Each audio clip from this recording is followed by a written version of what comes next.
On this Saturday night, a coordinated effort to push Trudeau out. The secret document supported by up to 30 Liberal MPs saying it's time for a new leader. Will it be enough to make Trudeau step aside? Israel bombs another refugee camp in the Middle East. Will its military might force Iran to think twice before attacking again? I think Iran is scared to death of Bibi Netanyahu and the Israeli government. A Lebanese-Canadian stuck in the fog of war. It's not safe at all to go to the airport. That's why many Canadians are not leaving. The dilemma she faces over leaving her loved ones. And it's not Thanksgiving, but it's a traditional feast that can definitely compete. Turkey, pierogies, meatballs and gravy. We're talking about really good foods. The tables set on the prairies to mark the end of the fall harvest season. Global National. Reporting tonight, Carolyn Jarvis. Good evening and thanks for joining us. We begin tonight with renewed and growing calls for Prime Minister Justin Trudeau to resign. It's coming from within his own Liberal caucus in the form of a confidential document. It appears up to 30 Liberal MPs are supporting calls for the PM to go. The reason? The lingering feeling among some that Trudeau has been in power too long and may not be able to win the next election. Mackenzie Gray kicks off our coverage tonight. The Prime Minister arriving back in Canada to a brewing mutiny. Sources tell Global News there's a coordinated effort by up to 30 members of the Liberal caucus to push Justin Trudeau out as Liberal leader. Some MPs have been approached to sign a document calling for his ouster, but none of them are allowed to take photos or have copies in case the group decides to back down. While I've been encouraged by the Prime Minister and his staff learned of the developments, first reported by the Toronto Star, when his plane, which doesn't have Wi-Fi, landed late last night in Hawaii to refuel on his way home from Asia. The Prime Minister didn't speak with the media, but Trade Minister Mary Ng, the only cabinet member on the trip, came out to play defense. I'm a Liberal MP and I have full confidence in Justin Trudeau as my leader. I would say that I'm disappointed because Canadians expect us to be focusing on Canadians and doing this work. But many of Mary Ng's colleagues disagree. Trudeau's lost the support of most of his Atlantic caucus and is on the verge of suffering the same fate with his Ontario and Quebec MPs, according to multiple Liberal MPs who spoke to Global News. Now, this isn't the first example of discontent. New Brunswick MP Wayne Long publicly called on Trudeau to quit in June after the party lost a former stronghold in a downtown Toronto by-election. But that call went nowhere, leaving Trudeau confident he could stay on. We spent the summer out there talking with Canadians, talking with caucus members, talking with the team. Since then, Trudeau has made no major policy changes, despite multiple Liberals telling Global News the government should take Pierre Poilievre's lead and axe the carbon tax now, saying that if the Conservatives win, that's what will happen anyways. Other Liberals have pushed for Trudeau to remove his longtime Chief of Staff, Katie Telford, as his top advisor. One lifeline for Trudeau, the NDP, who are still open to propping the government up, despite internal Liberal strife. It seems like the Liberals are focused on their own drama. They're caught up in their own drama. We're going to continue to do what we've always done. We're going to look at every vote and make sure it's in the interest of Canadians. Mackenzie Gray joins us now. Mackenzie, what does all of this actually mean in terms of Trudeau staying on as Liberal leader? Well, Carolyn, Trudeau has been adamant that he plans to run as Liberal leader in the next election, and senior government sources confirm that that is still the case. This push from some in his caucus won't be enough to force Trudeau to resign, but there are a few other factors that could change the calculus, like if a larger number of MPs sign on to this, or several MPs start going public.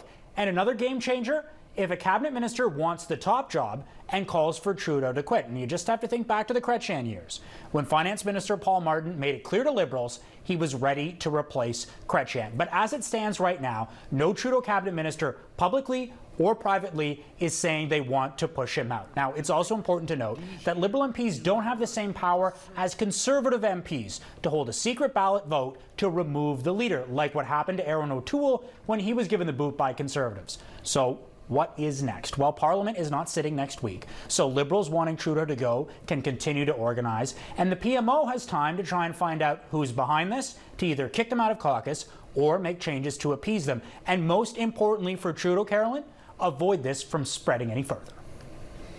All right, Mackenzie Gray in Ottawa, thank you.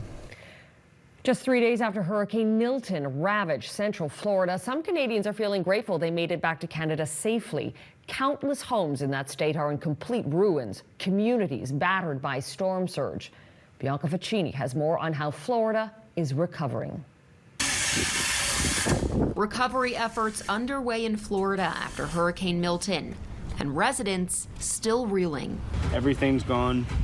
Only thing standing is the main part of the restaurant, the first floor of the packing house, and the flagpole.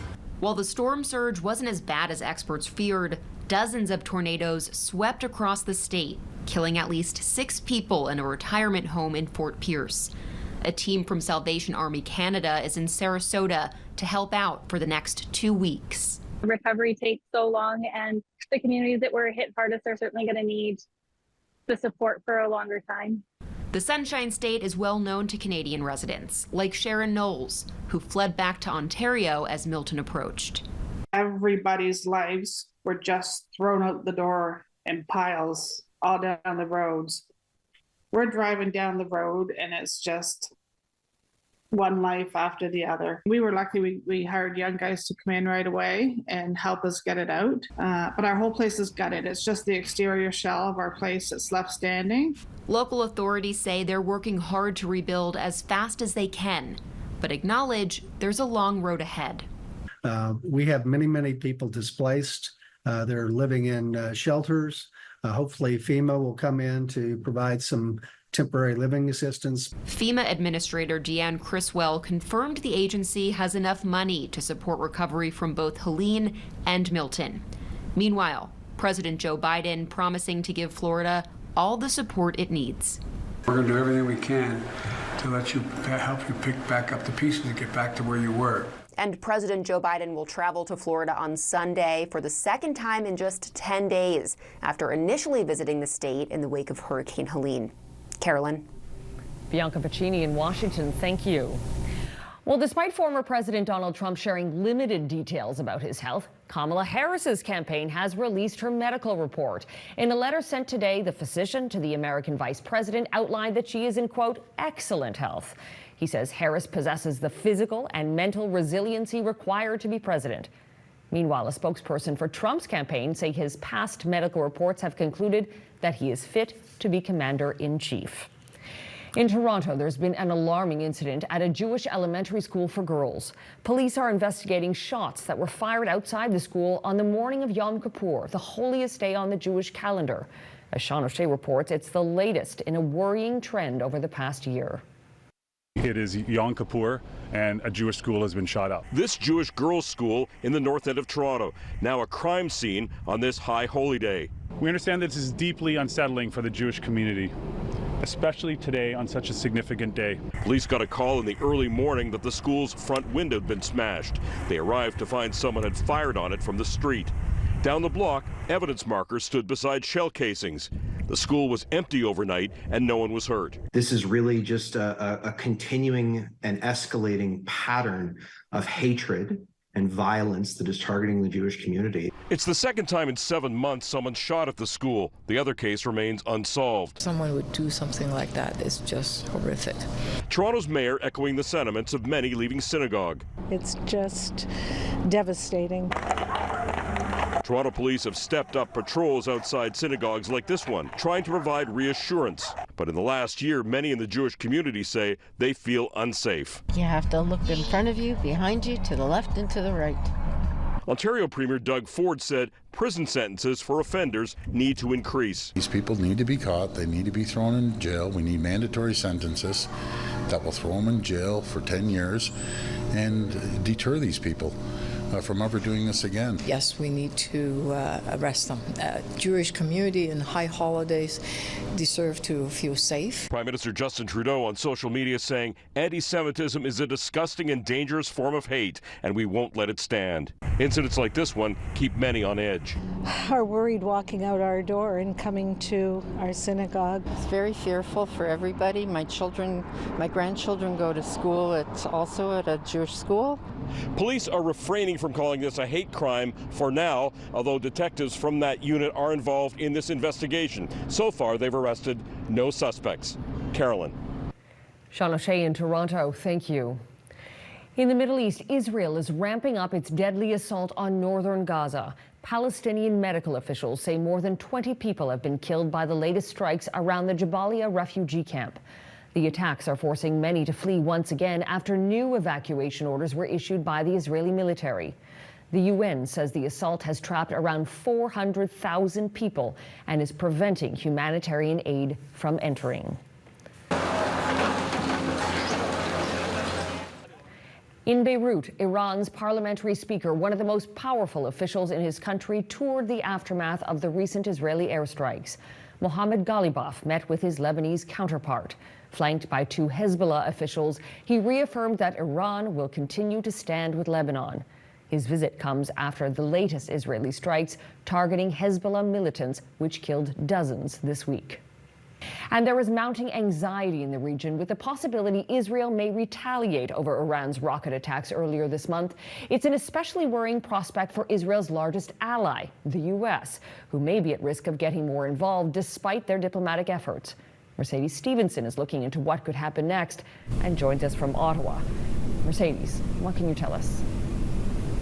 Carolyn, Iran is reportedly back-channeling, hoping to minimize the Israeli response to Tehran's ballistic missile attack on October 1st, which was the largest of its kind in history. The debate over where red lines are and what can or should be attacked on Iranian soil, including nuclear sites and oil facilities, is reminiscent of the debate over red lines that occurred after the Trump administration took the unconventional and controversial step of assassinating Qasem Soleimani, one of Iran's top generals. The head of the Islamic Revolutionary Guard Corps was killed in an American strike while he was visiting Baghdad. That triggered Iranian saber rattling and more. The regime ordered a hit on John Bolton, President Trump's then ambassador to the United Nations. Just a couple of weeks ago, the U.S. announced a $20 million bounty for the arrest of Bolton's would-be assassin. So this week on the West Block, we asked John Bolton for his thoughts on the imminent retaliation from Israel and Iran's calculations. I think Iran is scared to death of Bibi Netanyahu and the Israeli government. I don't think they're scared of the Biden administration, unfortunately. And yeah, sure, you can say Iran doesn't want a regional war, but it launched one against Israel last October the 7th. And as I mentioned, it's not going very well, so now they're really worried. I think that's the point where Israel can have the maximum impact precisely by going after the nuclear weapons program. There's no guarantee they'll have another opportunity as good. And you can watch more of Mercedes' conversation with John Bolton tomorrow morning on the West Block, right here on Global. The implications for Canadians in another Middle East hotspot coming up. The dilemma facing people in Lebanon. We'll explain when Global National continues.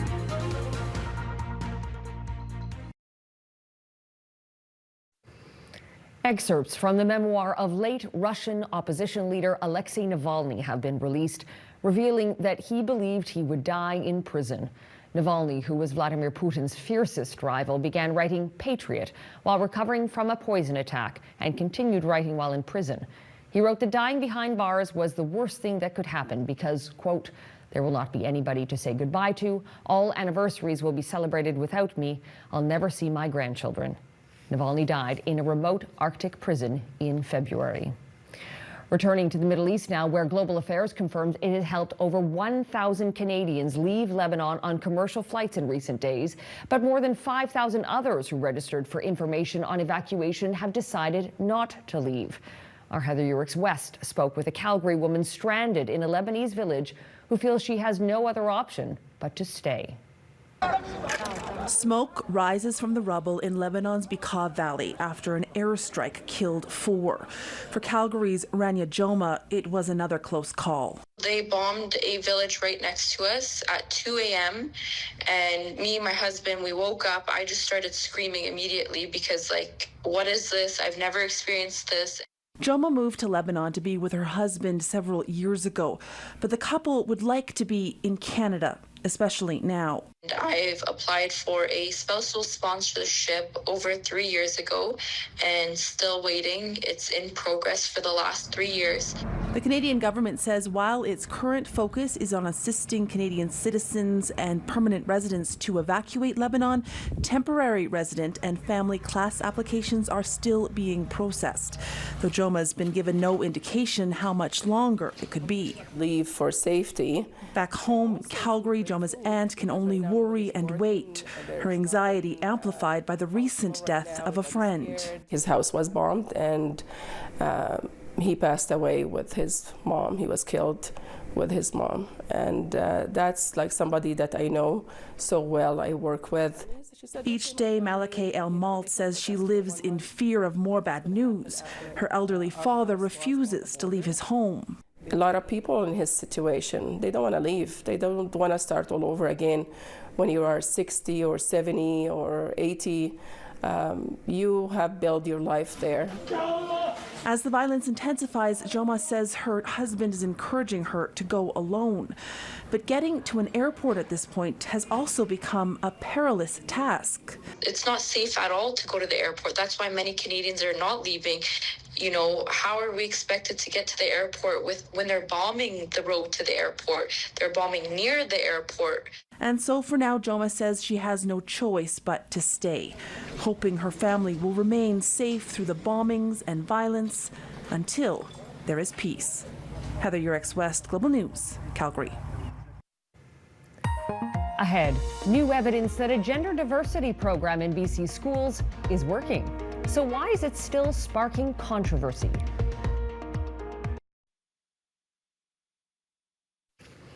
Advanced polling is officially underway in New Brunswick with less than 2 weeks to go until Election Day. You want to do this or? No, you're fine. Progressive Conservative leader and incumbent Premier Blaine Higgs cast his ballot this afternoon, and Liberal leader Susan Holt also took part. New Brunswickers can still cast their ballots in advance voting on Tuesday ahead of the general election on October 21st. Well, gender identity policies in schools has been a hot political topic in New Brunswick, as well as in 2 other provinces where elections are fast approaching. Now, a new study out of the University of British Columbia is showing that a program designed to make schools safer for students of all sexual orientations and genders is working. Neethu Garcha reports. As students were heading back to class last year, protests erupted nationwide, igniting heated debates over educational policies.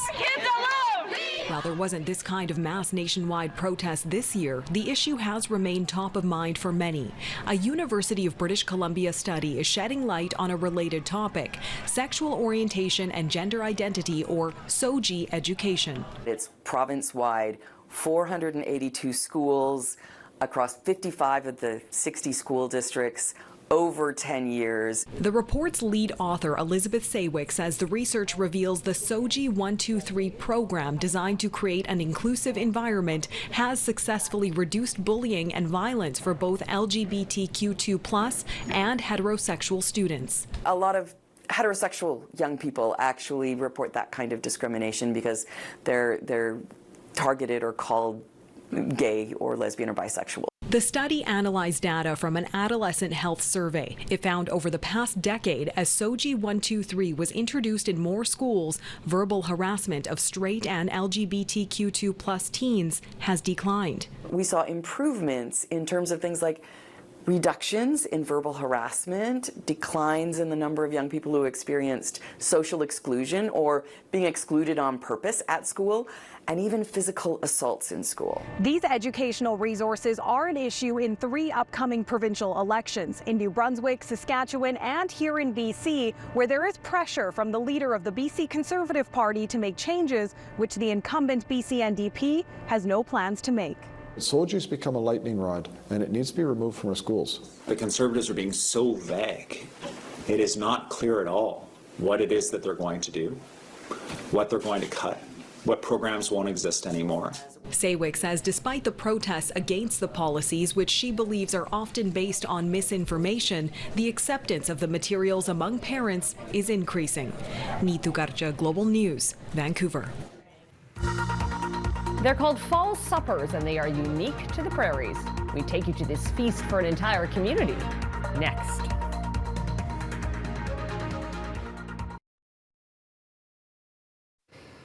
A Across the country this weekend, many are cooking turkeys and giving thanks with family and friends. But on the prairies, dinners like these aren't limited to Thanksgiving. They get an entire season. They're called fall suppers, a feast for an entire community. Melissa Ridgen takes us to the table at one in Reynolds, Manitoba. From September through November, church basements and community halls across the prairies, like this one in Reynolds, Manitoba, are home to a familiar scene. It's the community coming together to celebrate the end of the fall harvest season. Look at yours over there.